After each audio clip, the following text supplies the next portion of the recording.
Salt. And the cross-fertilization is often very good, you see. So I was thinking of doing the whole thing on PowerPoint, you know. Thought I was going to have my computer down for a PowerPoint presentation, but I thought, no, I'd use that other management consultancy technique, the flip chart, you see. Yay! Flip chart, see, you know, this is pretty cunning. And so I hadn't planned on whether it would go down and hit the machine, but I have to see that. But see, there's cunning writing hidden behind that thing there.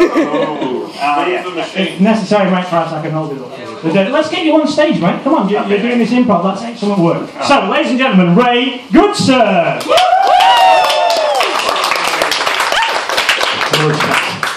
Hi guys. Hi. Now, being very, I don't want to criticise the other, you know, comedians. I mean, that's not the sort of thing you do, you know. But sometimes I feel that you don't know where you are, you know. That's why I have introduced my management consultancy technique.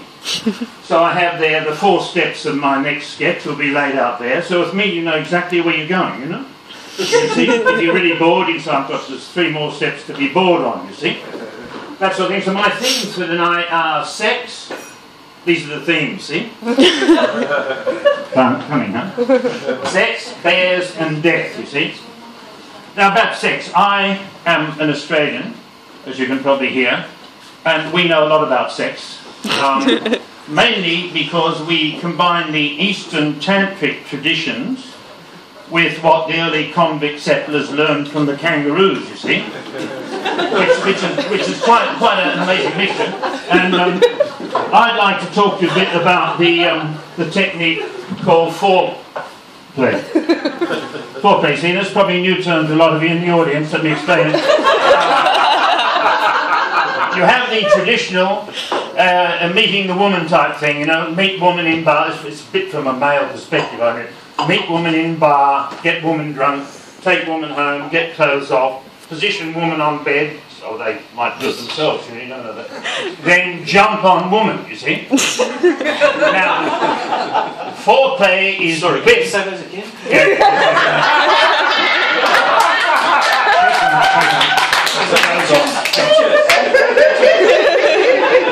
The jumping part can vary depending on whether you're on the chandelier, you know, the colour. It's all everything. But the foreplay stuff is a bit before you jump. And we in Australia have a very special technique. We lean very gently over the woman and we say, "Are you awake?" And this is particularly effective because I know there's attractions in the other form, but if your partner, when you're making love, is awake, it's really much more pleasant. You know? It's really much more although there is the New Zealand technique, which I don't want to knock New Zealanders, but the New Zealand technique is, were you awake, you know? This, I feel, also has its place, depending on how much alcohol and drugs you've drunk during the night, you know? But you can see with my experience, and probably the sort of sexy-looking guy I am, but sometimes people have made a joke about my sexual performance, you know, which I really resent. This woman came up to me and she said, I think you are a terrible lover. My first instinct was to sort of smash her in the face like you normally do, that sort of thing. But I decided to make a really cutting reply. I said, how can you possibly judge a thing like that in 30 seconds? I told her straight. Okay, I know that's a bit long, you know, but but I don't know, I think I'll tell the bears. Can I tell bears? Okay. I better tell my bear joke. I'll tell it quickly. It's about hunting bears in Canada. Anyone know about that? No. The Canadians gone. Well, you see, the guy comes into town, middle of snow, you've got to hunt a bear in Canada. How do you do that? And they explain to him, you must go out in the snow, find a cave, make the mating call of the bear, which you probably all know is ooh, you know. Could we try that a bit as a group? Ooh, ooh. A bit louder. Ooh, really. You know. One more time. Now, ooh, ooh. There you go. Okay, it's important. And so he goes off into the snow and comes back 3 days later, blood, broken bones, all that stuff. And they said, how'd you go? And he said, well, went right for the first 2 days, beautiful sunshine, snow. Found caves, went, ooh, nothing. Third day, I found a really big cave, I went, ooh, and heard nothing. Then just as I was going to go, I heard, ooh, I thought I heard something, so I went back and I got the gun out, brushed the snow off, and then, ooh. And sure enough, I heard, ooh, coming back. I thought, this is it, man, God. So I went, ooh, and I heard, ooh, I went, ooh, I heard, ooh, and then the train came out of the tunnel. Now, could you hold the microphone? I need for death, I need a bit of preparation. Oh, sorry, could I have your attention, because I like people to know where I am in the thing. But this is, no,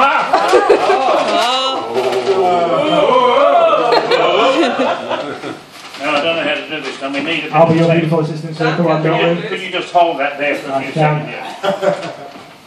Yeah, want the mic back? Just hold it like, no, oh no, I don't need a microphone. Just hold it there. This is the Buddhistic ninja preparation. I need a bit of time to just prepare for this. Om Mani Padme Hum Kawasaki Sawaki Wahi Nagareta. I am Quasimodo. Not Quasimodo. Get it straight, idiots. Because when I tell you what I do, you might be a bit worried. I am an urban ninja. That's why I kill people for a living. I am a hired killer.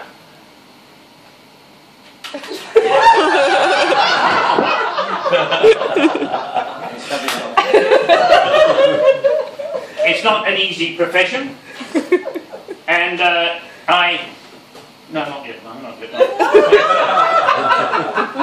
I am a ruthless killing machine. I think Mel Gibson can eat his heart out. These things are lethal weapons. Touch you with that, man.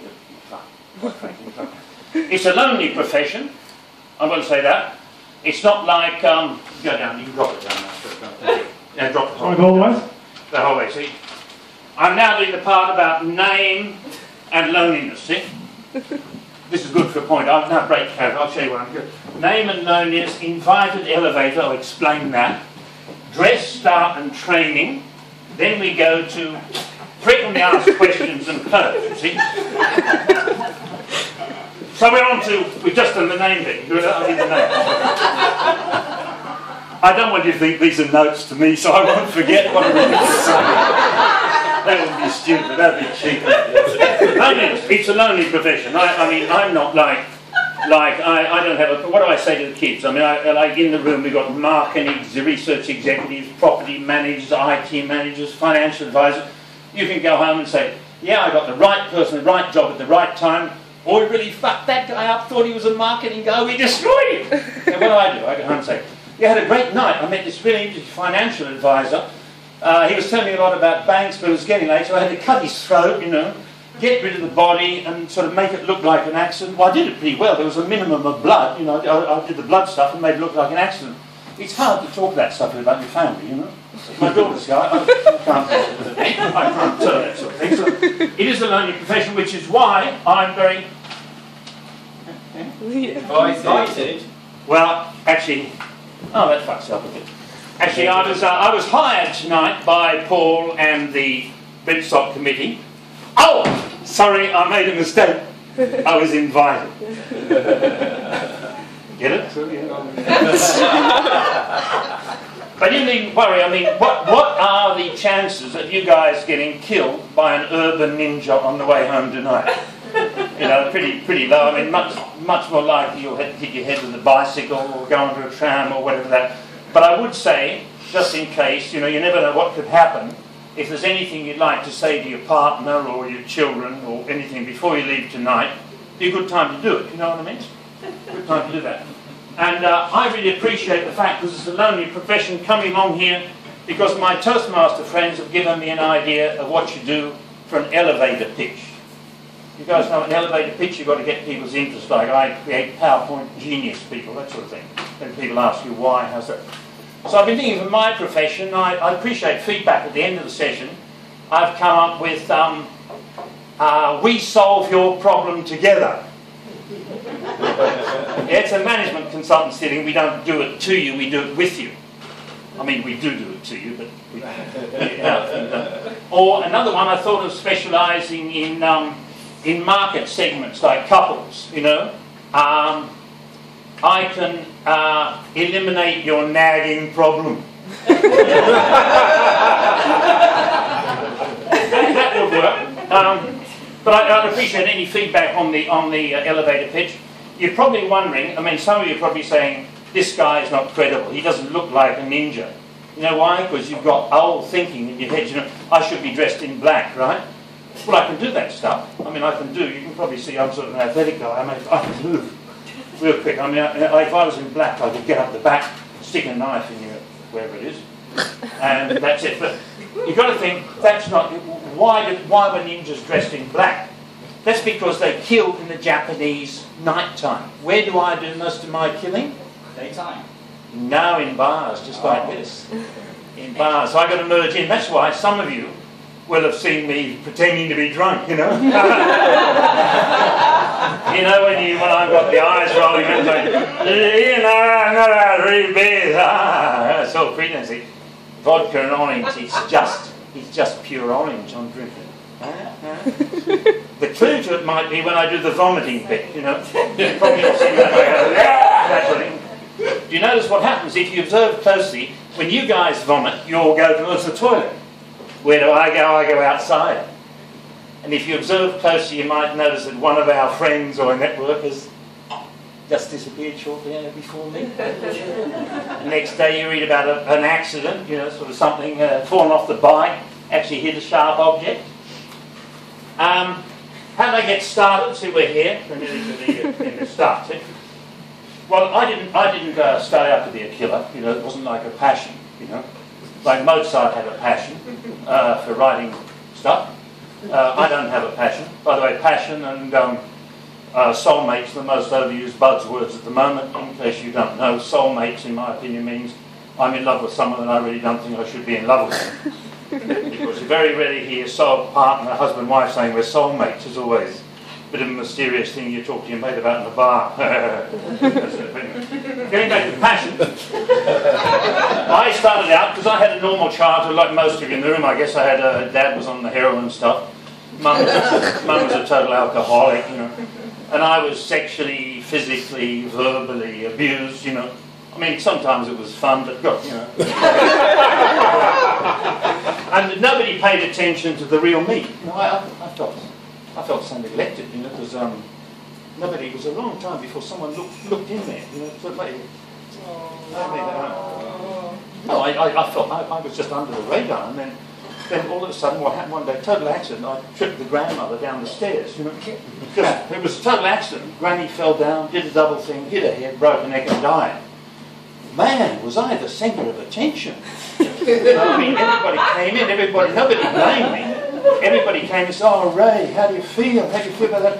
And I got these real psychologist guys. I mean, I became the centre of attention. First time in my life. But it didn't trigger the passion thing. I did, at school times, another thing, there was next 2 incidents, school, Terry was teasing me. I remember Terry. I went to school in the mountains near the back of Sydney. Terry and I at the back of the group going hiking near a cliff. Terry's over the edge. I'm the first one down to pick him up, you know, saying, oh, he's over the edge, he's over there, pick Terry up. I was a hero again, I brought Terry's body up. But even then, it didn't occur to me that I'd make a profession of it. I guess what triggered it was I met this girl, I really loved her, but she was married. You know, she was married to real shit, quite frankly. Quite frankly, between you and me. And I thought, there's a way to solve this problem for her and me. So I solved the problem. We spent a couple of very happy years together before we got into an argument. She wanted to go about the police about my profession, so I had to terminate the relationship, you know. That was tricky. And then after that I thought, I'm going to take this seriously. So I went to Japan, I did the training. Now I've heard a few of you in this room talk about wimpy stuff like rugby, football, and you know, Ian's been talking about this wimpy yoga training, we've got to do a few push-ups, stuff like that. We had to hang there by 3 hours for one finger, above a small pipe, above a cauldron of boiling water for 3 hours. I mean, that separates the men from the boys, I'll tell you that. Also, if you get through that course, you're a ninja. I also had to do the bisexual bit, you know, because I'm we got to seduce men and women, get them outside, and you know. So I'm quite specialised in that. Frequently asked questions. We get frequently asked questions on, do I like my job? Well, it's a living.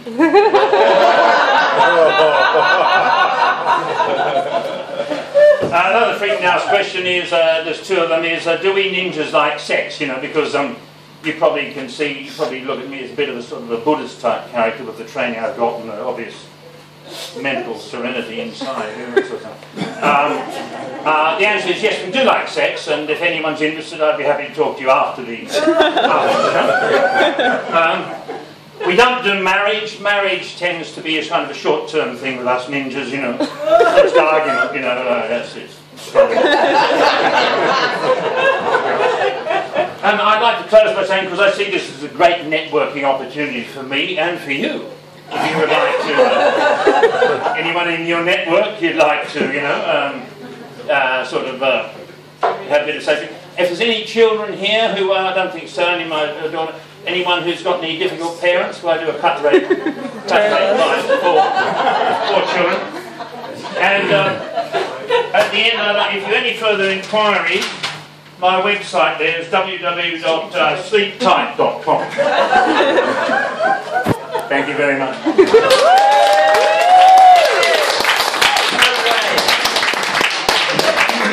Mr. Ray Goodson, everybody. If you're anonymous. One more round of comedy, some from that.